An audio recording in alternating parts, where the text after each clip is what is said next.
मैं क्या हूँ कर समझ जाओगे, जीना हो जाएगा आसान, दुख और पीड़ा कम हो जाएंगे, जियोगे तुम सीना तान।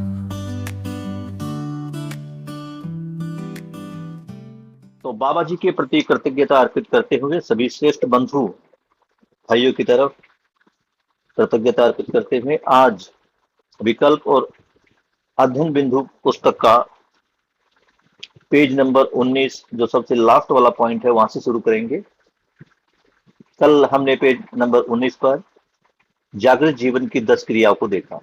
यहां ध्यान दें, जागृत जीवन की 10 क्रियाएं। और जीवन में जो 10 क्रियाएं होती हैं ये हर मानव के ही होती हैं। बस ये है कि भ्रमवश न्याय धर्म को और सत्य को ना पहचानते हुए हम 4.5 क्रिया में उलझे रहते हैं। लेकिन जैसे ही हमें सही का बोध होता है, ज्ञान क्या है, सत्य क्या है, धर्म क्या है, न्याय क्या है, जब इनकी सूचना मिलती है तो सूचना पाकर हम अनुभव की तरफ गमन करते हैं, आत्मा की तरफ गमन करते हैं, प्रामाणिकता की तरफ गमन करते हैं। तो ये जो गमन करने वाली विधि है इसे अनुभवगामी विधि कहा जाता है। यानी सुनकर, जानकर, मानकर, पहचान कर, जो जैसा है उसको वैसा देख पाना, समझ पाना और फिर आगे बढ़ना। और इतना आगे बढ़ना कि चित्त में जो चित्रण हुआ था भ्रमवश, अब वो साक्षात्कार में कन्वर्ट हो जाए। यानी जो जैसा है वो वैसा दिखने लगे। बुद्धि बोध से, अवधारणा बोध से भर जाए। और जब बुद्धि अवधारणा बोध से भर जाती है तो आत्मा स्वयं ही व्यापक में सहअस्तित्व का अनुभव कर देती है। अगर हम देखें शिक्षक या गुरु का जो काम है वो उसे केवल बुद्धि में बोध कराने तक ही है। बुद्धि में अवधारणा बोध हो जाए, जो अभी 4.5 में है वो 8 तक पहुंच जाए, यानी बुद्धि ज्ञान से भर जाए, इतना ही काम है शिक्षक का। आगे की जो 2 चीजें हैं वो स्वतः ही सपूर्ण विधि से होती है, यानी ऑटोमेटिकली हो जाती है। एक बार बुद्धि बोध से भर जाए तो आत्मा उसको अपने आप ही स्वीकार कर लेती है। और ये अनुभव वाली वस्तु है, ये स्वतः ही सपूर्ण विधि से हो जाती है। तो नीचे से ऊपर तक हम गए, मन को न्याय, धर्म, सत्य और ज्ञान के अनुसार चलाकर आत्मा तक पहुंचे, इसी का नाम था अनुभवगामी विधि, या इसी को हम कहते हैं प्रत्यावर्तन। कल प्रत्यावर्तन को मैंने समझाने का प्रयास किया था कि मैं सामने बैठा हूं और मेरी नजर उठती है, मेरी नजर जाती सामने वाली लाइट पर। तो ये जो नजर सामने वाली लाइट तक पहुंची इसको कहा गया प्रत्यावर्तन। और वो जो लाइट है सामने मुझ पूरे पर पड़ रही है, यानी पूरे मेरे शरीर पर पड़ रही है, ये है परावर्तन। ये परावर्तन लाइट का है, मुझे पहुंचना लाइट तक है। तो लाइट तक मैंने नजरें उठाई तो मैं लाइट तक पहुंच गया, लाइट को देख पाया। उसके बाद लाइट, वो जो रोशनी है वो मुझ पर पड़ रही है। ऐसे ही जब मैं अनुभव तक पहुंच जाता हूं इस अनुभवगामी विधि से, यानी एक बार मुझे अनुभव हो गया, जो जैसा है वो वैसा मुझे दिखाई देने लगा, तो अब मैं अनुभव के साथ आगे बढ़ूंगा। अब मैं जो भी क्रिया करूंगा, मेरा शरीर जो भी कार्य करेगा, व्यवहार करेगा, उसमें मेरा अनुभव शामिल होगा। और जैसे जैसे मैं अनुभव के साथ कार्य करूंगा, आगे बढ़ूंगा, मानवीय व्यवहार करूंगा, वैसे वैसे मेरा जो आचरण है, मेरा जो व्यवहार है, वो और भी ज्यादा अच्छा, सुदृढ़ होता चला जाएगा। यहां तक समझ पा रहे बेटा आप? इसी को कहते हैं परावर्तन या अनुभव मूलक विधि। यानी पहले मैं जिस विधि से जी रहा था, उसमें समझ समझ कर आगे बढ़ रहा था, तो वो अनुभवगामी। अनुभव होने के बाद मैं जिस तरीके से जीता हूं, वो तरीका है अनुभव मूलक तरीका। तो ये जो चार नीचे पॉइंट दिए थे, इनको हमने तीन को पढ़ लिया था, फिर भी इनको रिपीट करते हैं कि अनुभवगामी विधि में तुलन, साक्षात्कार, अवधारणा बोध और अनुभव, ये होता है। यानी जब हम अनुभवगामी विधि से आगे बढ़ते हैं, तो पहले हमारा तुलन पर काम होता है। जो तुलन पहले प्रिय हित लाभ के आधार पर था, अब वही तुलन न्याय, धर्म और सत्य के आधार पर होता है। इससे जो चीज जैसी है वो मुझे वैसी दिखाई देती है, इसको साक्षात्कार कहा गया। इसी साक्षात्कार से अवधारणा बोध होता है, यानी बुद्धि में जो बोध हुआ वो अवधारणा बोध, और उसी अवधारणा बोध के बाद अनुभव होता है। डॉट नंबर 2, अनुभव मूलिक विधि से प्रमाण, संकल्प, चिंतन, चित्रण, तुलन, आस्वादन, सहज प्रमाण। अब अनुभव मूलिक से देखो, इसमें लिखा सहज परिणाम। किसके सहज परिणाम? ये जो अनुभव मूलिक विधि से जो प्रमाण है, वो प्रमाण होगा, उसके बाद संकल्प होगा, संकल्प के बाद चिंतन होगा, चिंतन से चित्रण, चित्रण से तुलन, तुलन से विश्लेषण, आस्वादन और चयन। और ये जो चयन है, यही है सहज परिणाम। यानी अब जो मेरा कार्य व्यवहार होगा, वो चित्रण, तुलन और आस्वादन। कौन सा आस्वादन? अनुभव का आस्वादन। उसके अनुसार मेरा चयन होगा। डॉट नंबर 3, जानना, मानना, पहचानना, निर्वाह करना। अनुभव के पश्चात मैं चीजों को, अनुभवगामी से जब मैं आगे बढ़ रहा था, तो मैं चीजों को जान रहा था, उनको पहचान रहा था। जब उनको पूर्णता में देख लिया, जो जैसा है वैसा देख लिया, तो मैं उनको जान गया। मैं जब उनको जान गया, तो जानने के बाद मैंने उनको मानना शुरू कर दिया। और पहचानना, निर्वाह करना तो था ही। बाकी की जो तीन अवस्थाएं हैं, उसमें पहचानना, निर्वाह करना था, लेकिन मानव में, जो मानव के मूल में था, वो था जानना और मानना। पहचानना और निर्वाह करना भी था, लेकिन भ्रमवश आदमी जानना मानना तो छोड़ो, पहचानना और निर्वाह करना भी नहीं कर पा रहा। तो जैसे ही उसको अनुभव होता है, वो अनुभवगामी विधि से आगे बढ़ता है। तो अनुभवगामी विधि से वो जान रहा है, चीजों को जांच रहा है, जैसा बाबा जी ने कहा वैसा है या नहीं, उसको वैसा जांच रहा है, यानी उनको जान रहा है। और अनुभव में जो वो सारी चीजों को जान जाता है, तो फिर वो मानना शुरू कर देता है कि बाबा जी ने जो कहा वो सही है, उसको मानना वो आरंभ कर देता है। और स्वतः ही, क्योंकि उसने सहस्त्र दर्शन को पढ़ा है, वो पहचानना और निर्वाह करना भी आरंभ कर देता है। आगे है समझने के लिए। अब समझने के लिए क्या है? ज्ञान तो तीन प्रकार का था, देख लिया। अब समझना क्या है?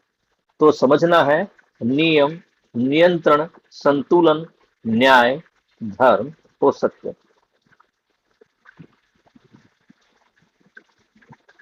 न्याय, धर्म और सत्य पर हम विस्तार से चर्चा कर चुके हैं। नियम, नियंत्रण, संतुलन, इसको देख लेते हैं। तो देखो बेटा, अस्तित्व में जितनी भी इकाइयां हैं, हर इकाई का एक निश्चित आचरण है। जैसे आम का पेड़, आम का पेड़, जमीन पर आम की गुठली गिरती है, उस गुठली से एक पौधा निकलता है। वो पौधा कुछ निश्चित समय के बाद बड़ा होता है। एक निश्चित समय अंतराल पर, एक निश्चित मौसम में, एक निश्चित टेम्परेचर पर उस पर आम का फल लगता है। पहले आम का फूल लगता है, वही फूल फल में कन्वर्ट होता है। एक निश्चित समय पर, महीना, 2 महीना, जो भी है, वो फल पकता है, पेड़ पर ही पक जाता है। पकने के बाद वो इतना पक जाता है कि स्वयं ही उस पेड़ से टूटकर नीचे गिर जाता है। नीचे गिरता है जैसे ही, तो वो बिखर जाता है।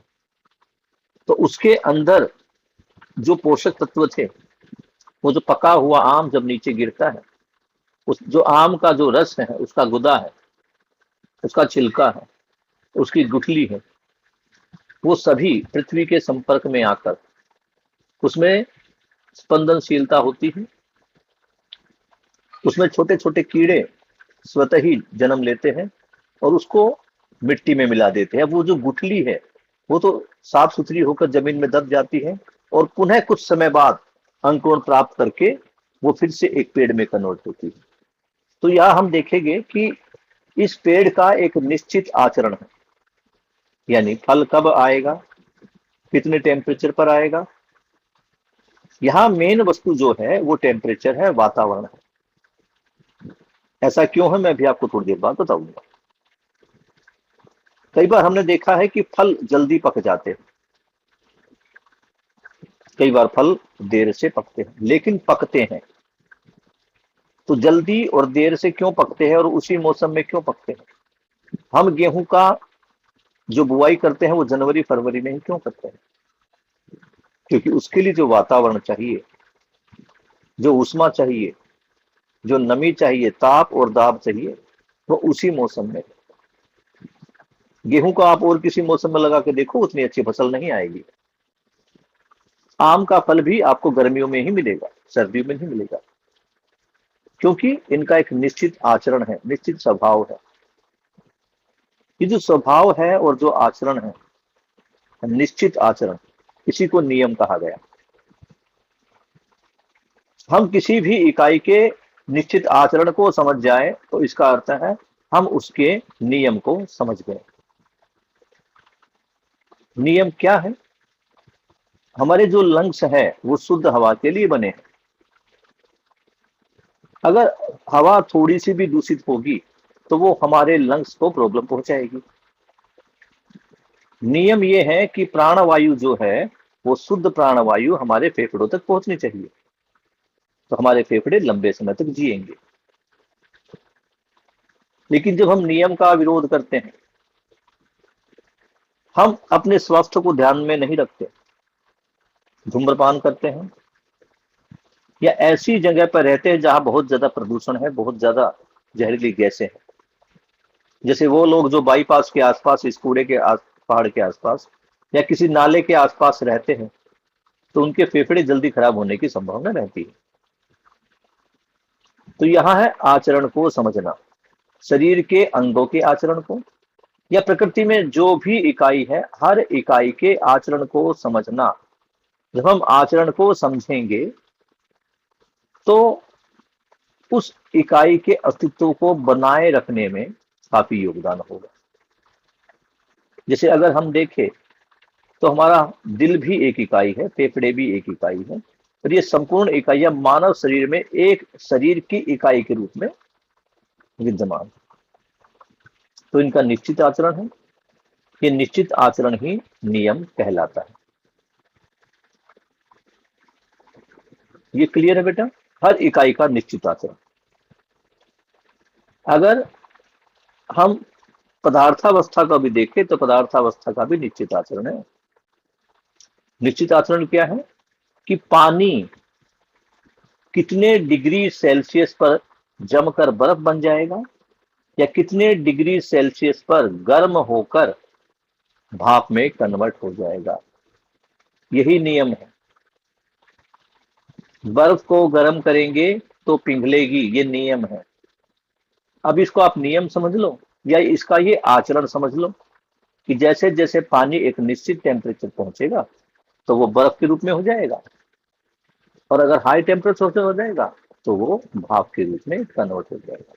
इसी निश्चित आचरण को नियम कहा गया। इस निश्चित आचरण को हमने पेड़ के रूप में देखा, मानव के रूप में देखा, पदार्थ के रूप में देखा, जीव के रूप में भी देख लेते हैं।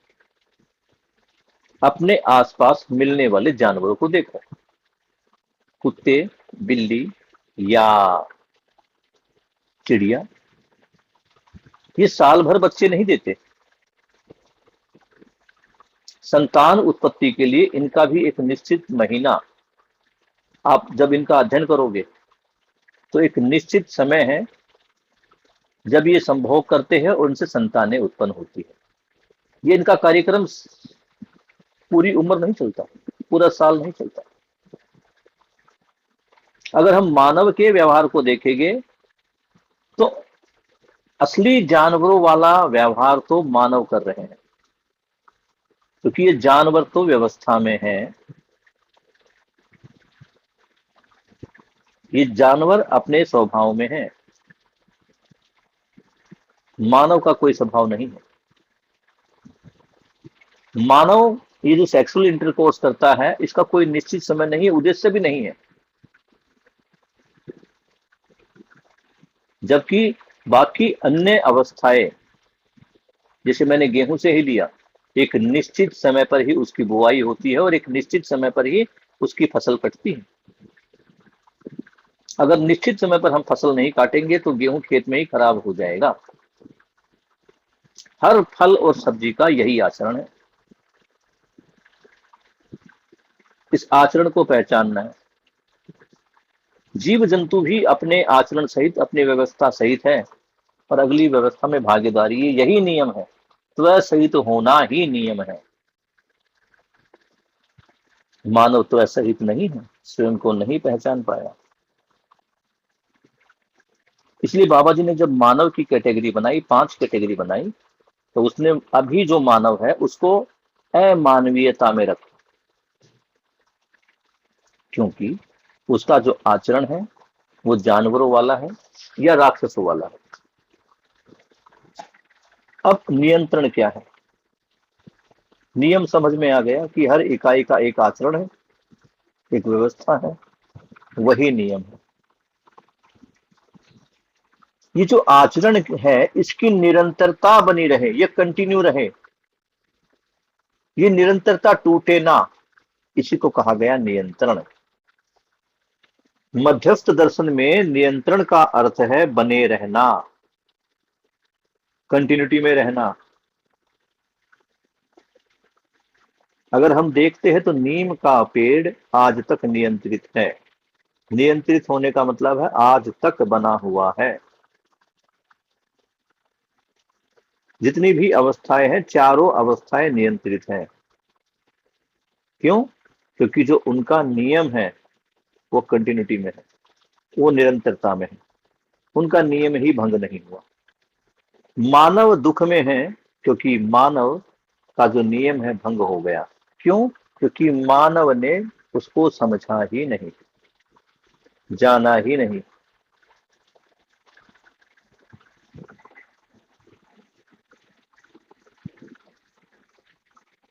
आगे देखते हैं संतुलन।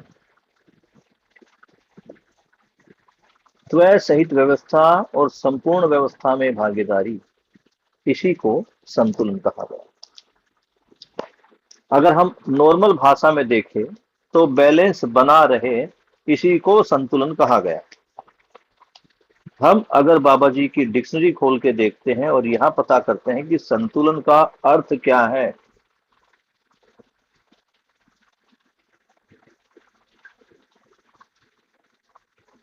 तो यह है पूर्णता के अर्थ में प्रवृत्ति, निष्ठा और प्रमाण, त्वय सहित व्यवस्था, सहज निरंतरता और परंपरा। यानी त्वय के साथ जो व्यवस्था बनी रहे, ये जो नियंत्रण था ये नियंत्रण बना रहे, ये नियंत्रण भंग ना हो, अपनी व्यवस्था सहित समस्त व्यवस्था में भागीदारी बने, स्वयं सहित व्यवस्था और अपने से अगली वाली व्यवस्था में भागीदारी, यही संतुलन है। पदार्थावस्था को देखते हैं, अपनी स्वयं की व्यवस्था में है और अपने से आगे वाली व्यवस्था में भी भागीदारी कर रहा है। हाइड्रोजन स्वयं व्यवस्थित है, साथ में पानी में भी वो अपनी उपयोगिता पूरकता विधि से आगे बढ़ रहा है।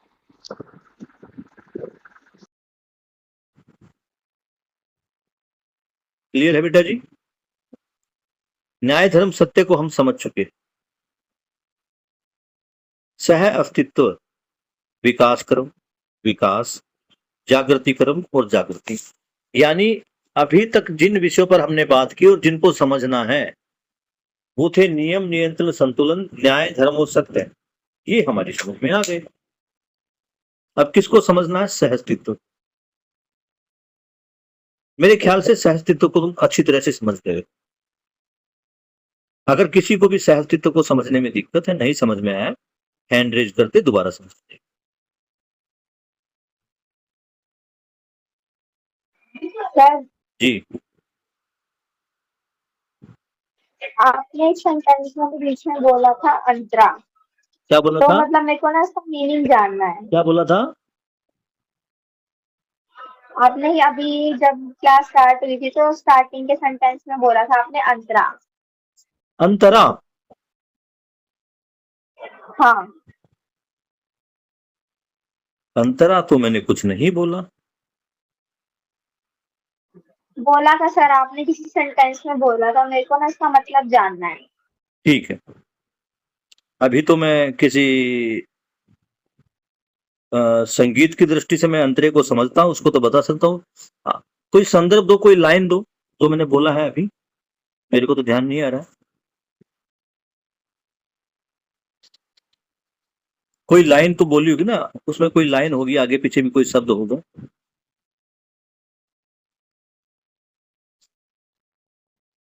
आपको ध्यान है बेटा? किसी को अपने आज कोई अंतरा नाम का शब्द सुना?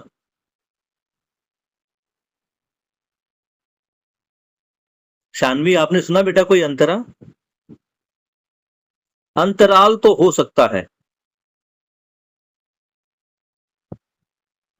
अंतरा तो नहीं सुना सर। हाँ सर, अंतराली। अंतराल, एक निश्चित अंतराल। अंतराल का मतलब है एक निश्चित टाइम। जो दो चीजों के बीच में जो समय होता है ना, डिस्टेंस, उसको अंतराल बोलते हैं। निश्चित अंतराल पर, यानी निश्चित समय पर। जैसे हमारे पास पीरियड लगता है 45 मिनट का, तो एक पीरियड का जो अंतराल है वो 45 मिनट है, ड्यूरेशन। ठीक है? ठीक है बेटा जी? Yes sir. जैसे यस सर। घड़ी में 4 और 5 जो है, इनके बीच में 5 मिनट का अंतराल। कितने मिनट है? ये 1 लिखा हुआ और 2 लिखा हुआ, इन दोनों के बीच में कितना अंतराल है? 5 मिनट का। 2 और 3 के बीच में भी कितना? 5 मिनट का। तो इसको बोलते हैं अंतराल, डिस्टेंस, डिफरेंस। ठीक है? Okay sir. तो सहअस्तित्व तो सबकी समझ में आया है? श्याम?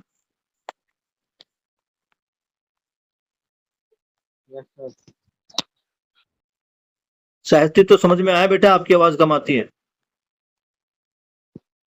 आया सर। विकास क्रम समझ में आया?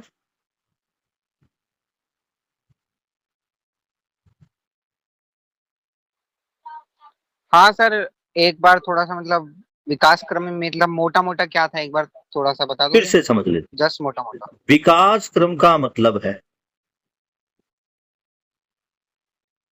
किसी एक चीज का बनना, उसके बाद यही वस्तु अगले वाली व्यवस्था में भागीदारी करके एक नई वस्तु बनाती।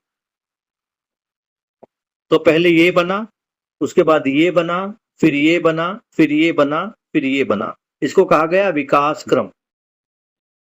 जैसे हाइड्रोजन और ऑक्सीजन अपनी व्यवस्था सहित है, ये दोनों मिले पानी बना। तो हाइड्रोजन, उसके बाद पानी, फिर पानी से लवण और क्षार बने। अब देखो, हाइड्रोजन भी है, ऑक्सीजन भी है, पानी भी है, लवण और क्षार भी है। लवण और क्षार से ही रचना सूत्र बने। तो अब अस्तित्व में ऑक्सीजन, हाइड्रोजन, पानी, लवण और क्षार और आरएनए और डीएनए, ये धीरे धीरे एक वस्तु विकसित होकर आगे बढ़ रही है। वस्तु एक ही है मूल में देखे तो, हाइड्रोजन और ऑक्सीजन, लेकिन ये पानी में भी है, ये अम्ल और क्षार में भी है, ये आरएनए और डीएनए में भी है। तो एक के बाद स्टेप बाय स्टेप क्रम अनुसार जो नई नई चीजें बनकर आ रही हैं, और वही चीजें अपने से अगले वाली व्यवस्था में भी भागीदारी कर रहे हैं। इसी को कहा गया विकास क्रम। एक के बाद एक एक नए पदार्थों का, नई अवस्थाओं का उदय होना, प्रकटीकरण होना।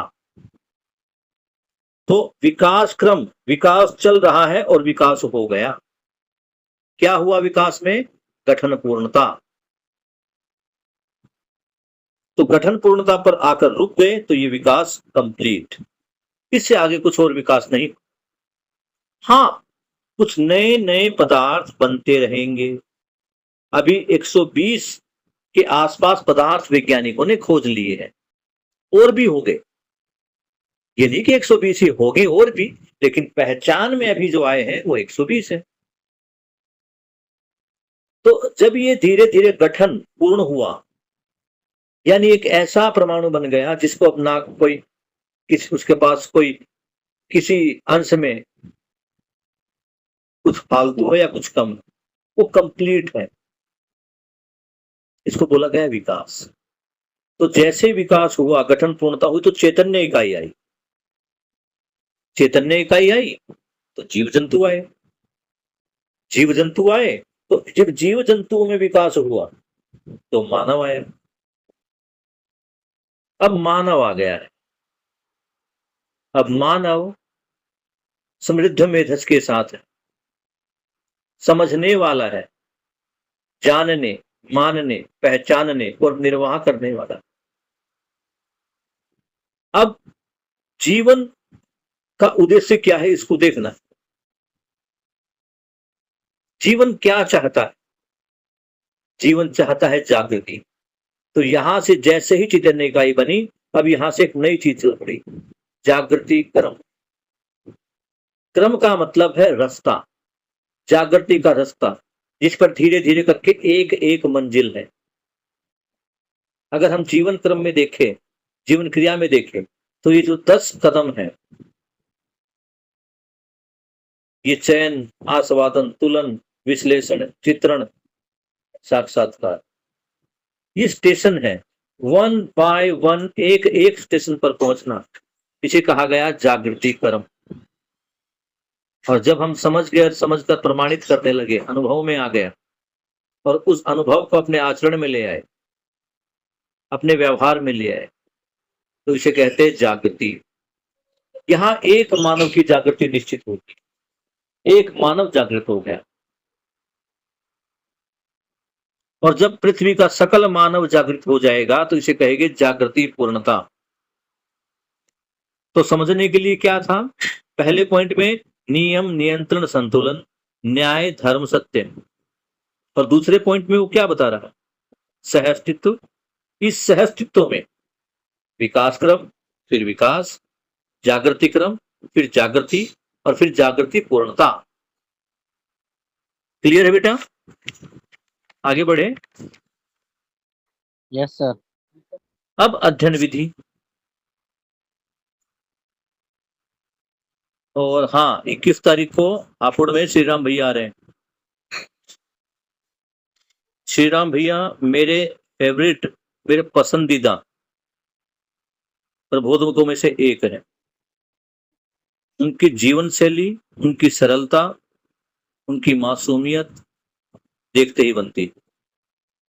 तो हो सकता है कि इस 21 तारीख को एक तो हमारी मीटिंग है स्कूल में, सभी को आना है। तो हो सकता है कि उसी दिन हम मीटिंग के बाद हापुड़ निकल जाए और वहां से अगले दिन आए, या हो सकता है कि सेम डे नाइट तक भी आ सकते हैं। तो अगर आप जाना चाहते हैं तो चल सकते हैं, ठीक है। Yes sir. अपना प्रोग्राम बना लेना हापुड़ का, क्योंकि श्री राम भैया से मिलना हाँ सर। मैं तो बड़ा उत्सुक रहता हूं उनसे मिलने के लिए जहां भी होते हैं। और दूसरा, अभी अक्टूबर में 30, 31, 1, 2, 30, 31 अक्टूबर और 1 और 2 नवंबर यूपी के बांदा में जीवन विद्या का वार्षिक सम्मेलन है, जहां कोई पेमेंट नहीं है, केवल आपका किराया है आने जाने के लिए, जो लगभग 1,000 रुपए के आसपास है। सर मेरा नानी हाउस है वहाँ पे। कहाँ पे? बांदा में? हाँ जी, बांदा में। तो बढ़िया, फिर तो अपनी नानी से मिलके आ सकती हैं। सर अब नानी नहीं है। प्लान नहीं है? नहीं सर, मैं बोल रही हूँ अब नानी नहीं है, नानी का एक्सपायर हुए 1 ईयर हो गया। हाँ, वैसे भी हम बांदा में रहेंगे, और बांदा में जब तुम जाओगे तब वहां देखोगे बाबा जी ने बांदा में बहुत अच्छा काम किया। वहां रहने की सारी व्यवस्था जो जीवन विद्या परिवार के लोग हैं उनके घरों पर है। जीवन विद्या क्या है उसको समझने का एक अवसर तुम्हें उस कार्यक्रम में भी मिलेगा। चल सकते हो, आपकी उपयुक्तता हो तो चल पड़ना, नहीं हो तो अगले साल, क्योंकि ये सम्मेलन तो हर साल होना ही है। अपनी अनुकूलता देख के बता देना, टिकटें करा देंगे तुम्हारी। हम भी स्लीपर क्लास से ही जा रहे हैं, क्योंकि मौसम उस टाइम पे ठंडा हो जाएगा तो एसी की जरूरत नहीं पड़ेगी। मैं अभी ओमवीर सर का तो बाकी का पता नहीं, लेकिन मैं जरूर जा रहा हूं। अब आगे बढ़ते हैं, मैं एक गिलास पानी पी लेता हूं, उसके बाद आगे बढ़ते हैं। सोनू, बेटा पानी दे मेरे को, 1 गिलास। नॉर्मल देना, ठंडा मत देना, आरओ का दे देना। तो बेटा आगे बढ़ते हैं।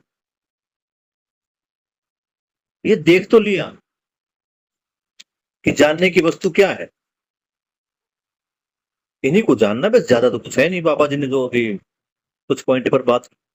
अब आगे अध्ययन विधि, जाने कैसे।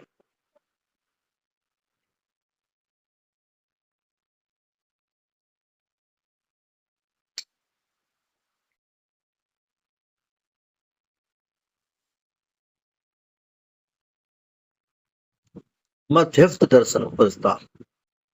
सार्वभौम, सर्वकालीन जीने में प्रमाणित हो सके, सर्व मानव स्वीकार करने योग्य, जीने योग्य। क्या बता रहे हैं कि बाबा जी ने जो मध्यस्थ दर्शन में प्रस्ताव दिया है वो सार्वभौम है। वो किसी एक व्यक्ति विशेष, जाति विशेष, धर्म, पंथ या मत विशेष नहीं है। ये सार्वभौम है, अर्थात सर्व मानव के लिए है। वो किसी भी जाति, रंग, नस्ल, भेद का हो, सर्वकालीन जीने में प्रमाणित हो सके। और ये मध्यस्थ दर्शन ऐसा है कि जब मानव इसको जीने में लाता है तो ये हर समय, हर काल में, काल, यहां काल को भी समझना पड़ेगा, सर्वकालीन, इस पर बात करेंगे।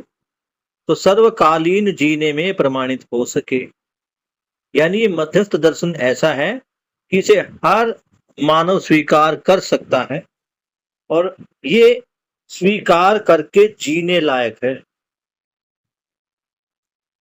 ये समझने और जीने की वस्तु। अभी जो शिक्षा हम ले रहे हैं वो समझने की तो है, लेकिन जीने की नहीं। इस विधि से जिएंगे तो केवल क्लेश, शोक, तनाव, दुख, यही होना है। लेकिन बाबा जी का जो मध्यस्थ दर्शन वो सार्वभौम है, हर व्यक्ति विशेष के लिए, उस हर व्यक्ति के लिए, व्यक्ति विशेष के लिए नहीं। और सर्वकालीन, जब हमने काल की बात की थी, काल मतलब समय, तो मुझे ध्यान है स्नेहा ने बताया था काल का मतलब है बॉडी, शरीर। और यही मानव के जन्म लेने से लेकर मरने तक का जो समय, जो ड्यूरेशन है, उसको काल कहा गया। यानी मानव का गर्भ में जीवन जब उसमें स्थापित होता है तब से लेकर और उसके वापस जमीन में मिल जाने, यानी उसके जल जाने या दबा देने तक का जो समय, उसको काल कहा।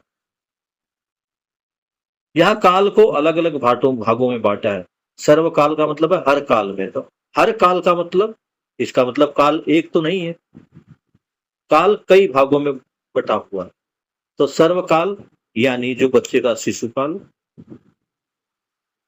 उसके बाद बाल्यकाल, युवा काल, फिर जब वो जवान होता है और उसका जो गृहस्थी काल, और फिर वृद्धा काल, जो समय उसका वृद्धावस्था, ये कुछ अवस्थाएं हैं, बाल्यावस्था, शिशुअवस्था, ये सारी अवस्थाएं, इन सारी अवस्थाओं को मिलाकर ही काल कहा गया। और ये काल इन अलग अलग अवस्थाओं में डिवाइड है।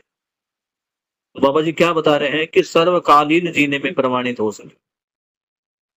तो ये जो समझदारी है, ये समझदारी जो जीवन विद्या मदर दर्शन में दी जाती है, ये उसके हर काल में प्रमाणित होगी।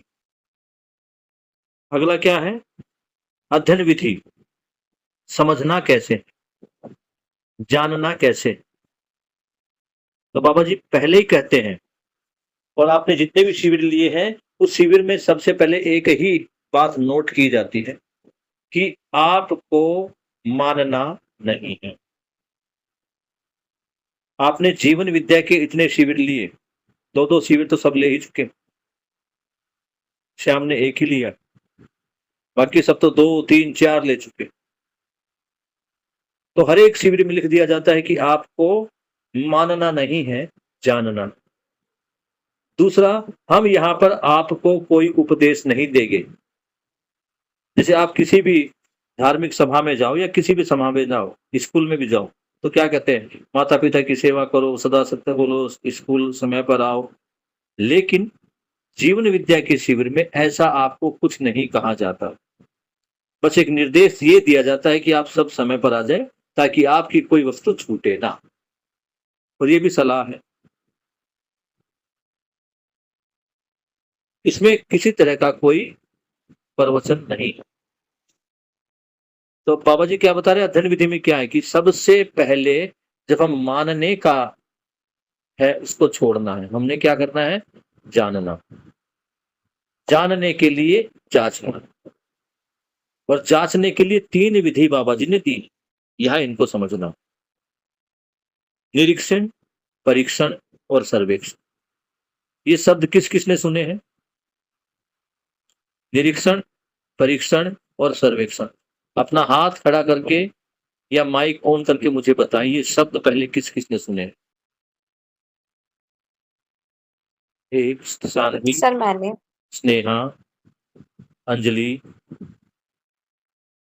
माही तुमने नहीं समझे? श्याम तुमने सुना है?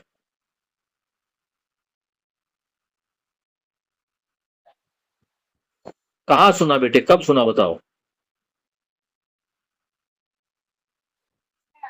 और हापुड़ में सुने थे थोड़े थोड़े।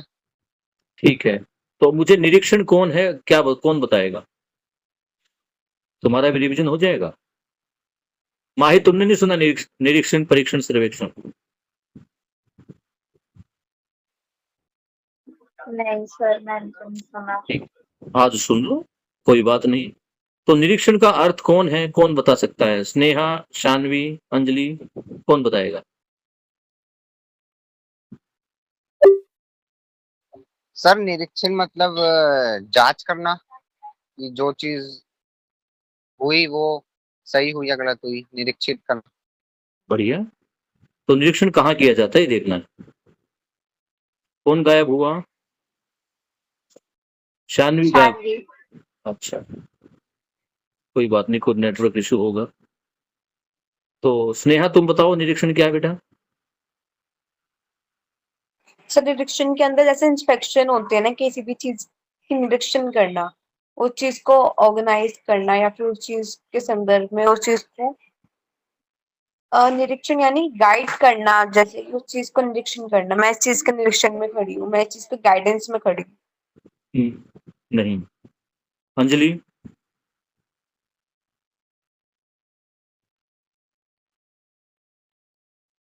सर निरीक्षण से थोड़ा थोड़ा मेरे को भी याद आ रहा है। कोई बात नहीं, याद करो फिर सुनेंगे। हाँ अंजलि तुम बोलना चाहोगी बेटा? सर निरीक्षण यानी कि किसी चीज को ऑब्जर्व करना या फिर चीज को देखना, पहले उस चीज को समझना, और परीक्षण उस चीज को फिर टेस्ट करना। आपने समझ लिया उसके बाद उस चीज को टेस्ट करना कि आपको समझ में आया नहीं आया। और सर्वेक्षण? सर सर्वेक्षण नहीं पता। कोई बात नहीं, आप चाहो तो तीनों आप इसको लिख सकते हैं।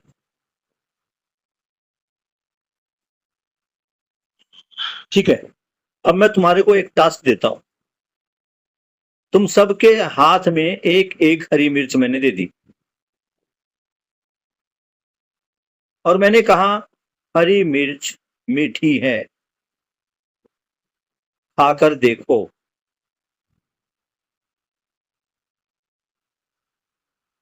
और तुमने हरी मिर्च को खाया, स्वयं खाया। खाया तो क्या लगा? मिर्च मीठी है या तीखी? तीखी। वेरी गुड, सबने पाया कि मिर्च तीखी है। ये तुमने खुद खाया और खुद पता लगाया कि मिर्च कैसी है? तीखी है। इसको कहते हैं निरीक्षण। क्या कहते हैं? यानी खुद उस काम को करके देखा और फिर अपना एक रिजल्ट बनाया, इसको कहते हैं निरीक्षण। और तुम्हारे निरीक्षण में क्या आया? तुम्हारी जांच में क्या आया? ये जांच है। ये तीनों जो है, निरीक्षण, परीक्षण, सर्वेक्षण, तीनों जांच है। जांचना, जानने के लिए जांचना। तो तुमने मिर्च खाकर क्या जाना?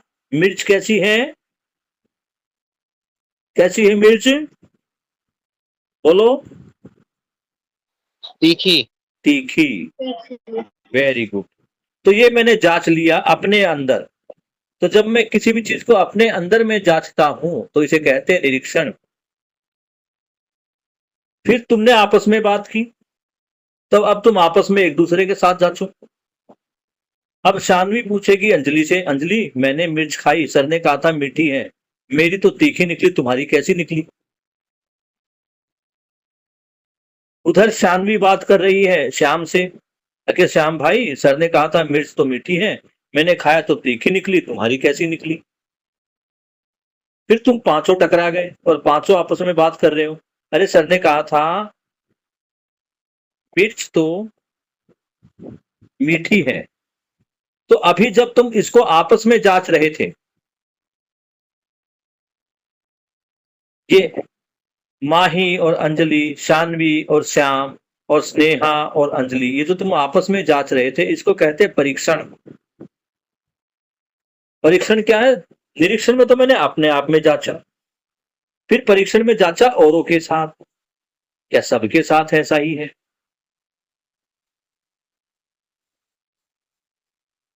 तो जांच कर तुमने क्या पाया? आपस में जब तुमने डिस्कस किया तो क्या पाया? पांचों ने जब डिस्कस किया कि यस मिर्च मीठी नहीं तीखी है। तो यहां तक तुम्हारा हो गया निरीक्षण और परीक्षण। निरीक्षण होता है स्वयं में जांच, परीक्षण होता है परस्परता में जांच। परस्परता मतलब आपस में। भाई हमने ये तो जांच लिया, हो सकता है हमारे यहां ही ऐसा हो। फिर मेरे मामा जी रहते हैं गुड़गांव में, शानवी के नानी रहती है बांदा में, और माही की नानी रहती है उत्तराखंड में, श्याम के मामा है तमिलनाडु में, और स्नेहा की बुआ है केरला में। अंजलि के जो चाचा है वो नॉर्थ ईस्ट में है और मेरा भाई गुजरात में है, तो हम सबको फोन करेंगे।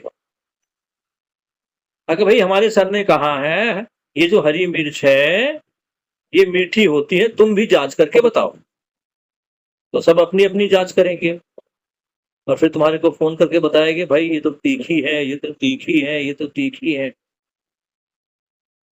इसको पहले मैंने अपने आप में जांचा, फिर आपस में परिवार में या परस्परता में जांचा, और फिर इसको चारों तरफ से चेक किया पूरे इंडिया में, और क्या निकल कर आया? मिर्च तीखी है। सर ने बोला था मिर्च तीखी है या मीठी है? सर ने कहा था मिर्च मीठी है, और सर ने ये भी कहा था मेरी बात माननी नहीं है, तुम्हें क्या करना है? मेरी बात को जांचना है, जानना है। जानने के लिए क्या करना है? जांचना है।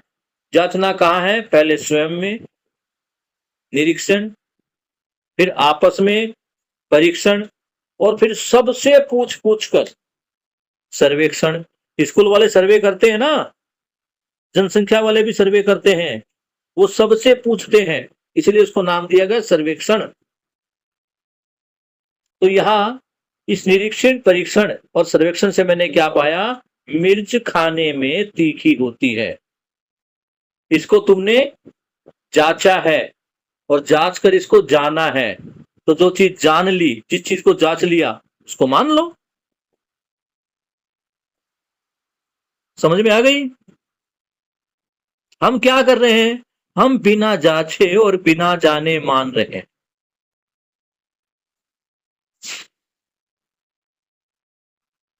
रावण के पास पुष्पक विमान था, बिना जांचे हमने मान लिया, रामायण में लिखा है।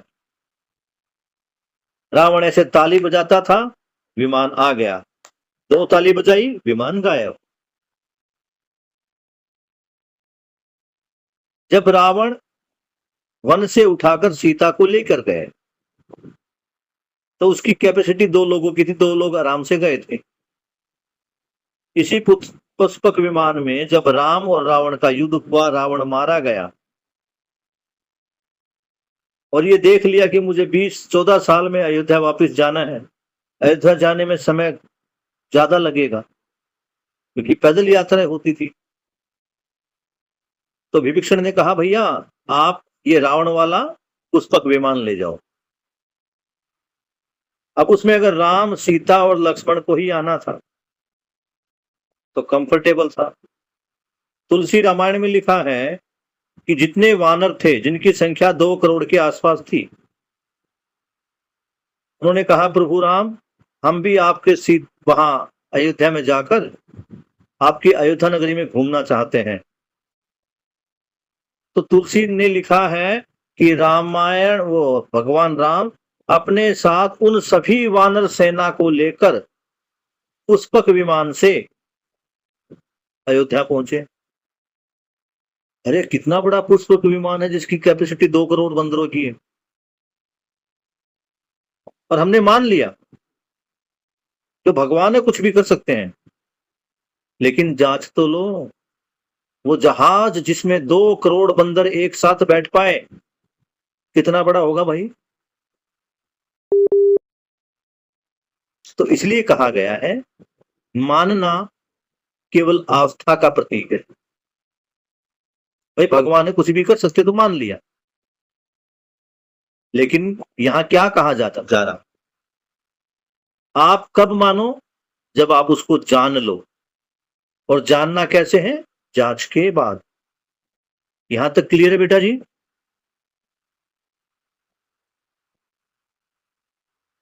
Yes sir. आगे बढ़ते हैं पॉइंट नंबर 16, मानव व्यक्ति के रूप में।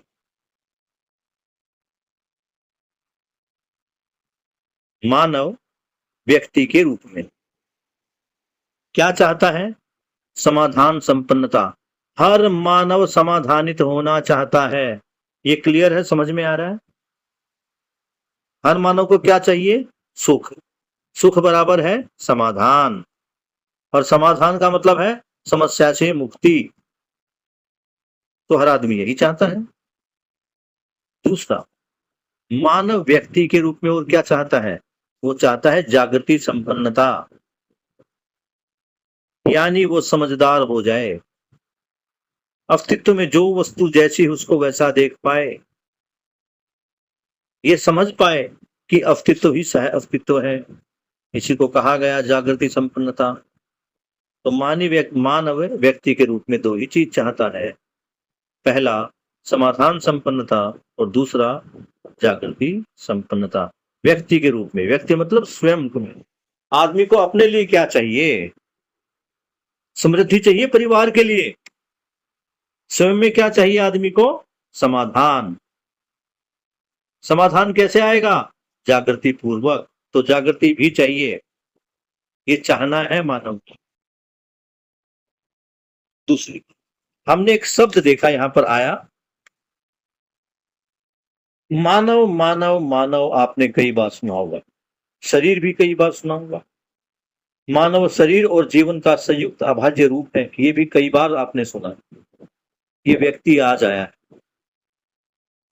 तो व्यक्ति क्या है इसको हम देख लेते हैं। किस किस को व्यक्ति पता है क्या है? हिंदी भाषा का शब्द है व्यक्ति, इसका अर्थ क्या है? किसको हम व्यक्ति कहते हैं?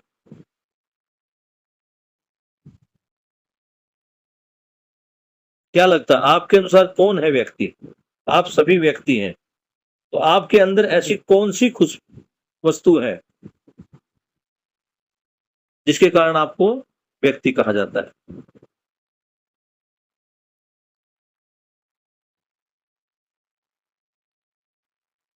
व्यक्ति जो शब्द बना है वो व्यक्त से बना है। व्यक्त करना, यानी उसने जो समझा, सीखा, जाना, उसको व्यक्त करना। तुमने कई बार देखा ना, जब तुम कहीं घूमने जाते हो, कोई नई चीज देख कर आते तो सबसे पहले किसी को पकड़ देते, भाई मैं वहां गया था, मैंने वो देखा, यार क्या था, कैसा था, वो सब बताने लगते। होता ही नहीं होता तुम्हारे साथ? कहीं भी कुछ देख कर आ गए, अच्छा पहली बार देखा, कुछ नया देखा, आके उसको सबको बताते हो या नहीं बताते हो? जो भी फंस जाए उसी को पकड़ लेते हो, भाई मैं वहां गया था, मैंने वो देखा। कौन कौन बच्चा ऐसा नहीं करता? सवाल ध्यान से सुने। कौन सा बच्चा ऐसा है जो कुछ बाहर से नई चीज को देख कर आता है और उसे किसी के साथ डिस्कस नहीं करता, किसी को नहीं बताता? है कोई बच्चा ऐसा? चलो सवाल को चेंज करते हैं। ऐसा कौन सा बच्चा है जो बाहर से कुछ देख कर आता है और सबको बताने का प्रयास करता है, जो भी उसकी जानकारी में, भाई को, मम्मी को, टीचर को, जो बताने का प्रयास करता है? Very good. स्नेहा, सानवी, माही। सानवी का जवाब नहीं आया, माही आ गई है। श्याम, तुम्हें क्या लगता है? तुम कोई नई चीज देखते हो, घर वालों को बताते नहीं बताते, दोस्तों को? अंजलि? हाँ सर। Very good. स्नेहा? कुछ भी नया मिल जाए? हाँ सर। बिल्कुल, बढ़िया है। तो ये आदमी को जो बताने की जो चाहत है, वो हर किसी को बताना चाहता है, इसी को कहते हैं व्यक्त होना। और मनुष्य की मूल चाहत रही है व्यक्त होने की, इसलिए मानव को ही क्या कहा गया है? व्यक्ति। यानी मानव व्यक्त होना चाहता है। तो मानव क्या व्यक्त करना चाहता है? समाधान को व्यक्त करना चाहता है। वो दिखाना चाहता है कि मैं समाधान संपन्न हूं, वो दिखाना चाहता है कि मैं जागृति संपन्न हूं। आज हमने पेज नंबर 20 के पॉइंट 16 तक पढ़ा। अब दिखने को तो देखो, ये 1 2 3 4 5 6 7 8 9 10 लाइनें हैं, और 10 लाइनें भी पूरी नहीं है, कई लाइनों में तो 2 2 3 3 शब्द। इनको समझने में ही समय लगा। क्यों समय लगा? क्योंकि ये की पॉइंट लिखे हुए, ये मुख्य बिंदु लिखे हुए, इनके पीछे चाहे तो हम विस्तार से चर्चा कर सकते हैं। और अभी आने वाले 2-3 दिन कोई छुट्टी मत करना। कहां तक? पेज नंबर 27 तक, नहीं तो बहुत कुछ छूट जाएगा।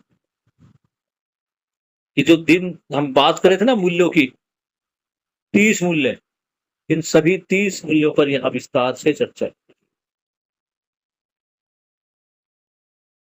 तो किसी बच्चे का कोई सवाल है?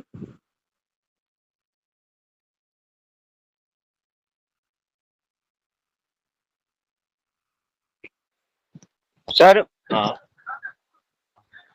21 तारीख को 1 बजे तक तो मीटिंग चलेगी, हाँ, फिर उसके बाद हम मतलब कब निकलेंगे? वही 1 बजे के बाद ही, 3 बजे हापुड़। अच्छा, आप ही लेके जाओगे ना? हाँ, अगर मैं चला तो मैं लेके जाऊंगा, लेकिन अब वापस छोड़ने का कैसे करेंगे? क्योंकि मैं वहां से निकलूंगा घर, और मेरे घर से तुम्हारे यहाँ आना, मतलब मैं तुम्हारे को अगर बस में बिठा दूं तो बाईपास तक अगर तुम बस छोड़ दे, कोई दिक्कत है? वैसे तो सर मुझे आता नहीं है भाई वैसे तो मुझे नहीं आता सर बाईपास से जाना वापस। तो फिर बेटा मेरे लिए, क्योंकि ये पॉसिबल नहीं हो पाएगा कि मैं वापस वहां से स्कूल आऊं। मेरे वहां से हापुड़ लगभग है 1.5 घंटे का रास्ता, स्कूल से हापुड़ 2 घंटे का रास्ता, और अगर मैं अपने घर होके हापुड़ आता हूँ तो मेरा लगभग 1.5 घंटे का रास्ता बढ़ जाएगा वापस, और रात का समय भी हो जाएगा। क्योंकि अगर 21 तारीख का प्रोग्राम नहीं होता, ये कोई नहीं, देखते कब तक चलेगा वहां पे, हम थोड़ा उसको आगे बढ़ा लेंगे, देख लेंगे। ठीक है, मुझे लगता है कि 30 अक्टूबर को इस कार्यक्रम को खत्म करेंगे हापुड़ वाले पर। तो हो सकता है जिस दिन हापुड़ में कार्यक्रम समाप्त हो हम उस दिन भी जा सकते हैं, ठीक है ना? वहां 3 महीने का पठन चल रहा है, जिस दिन वो पठन खत्म होगा उस दिन चल पड़ेंगे, कोई दिक्कत नहीं, मैं पता कर दूंगा पठन कब खत्म हो रहा है।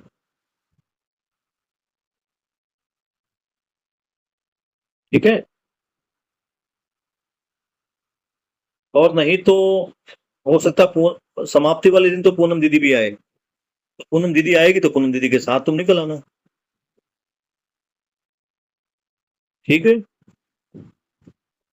क्योंकि मैं मैक्सिमम इतना कर सकता हूँ, मेरे यहाँ से बॉर्डर लगभग 10-12 किलोमीटर है, मैं तुम्हें बॉर्डर से बस में बिठा दूंगा जो तुम्हें बाईपास पर छोड़ देगी, और बाईपास से हैदरपुर मतलब 10 मिनट का रास्ता पैदल में।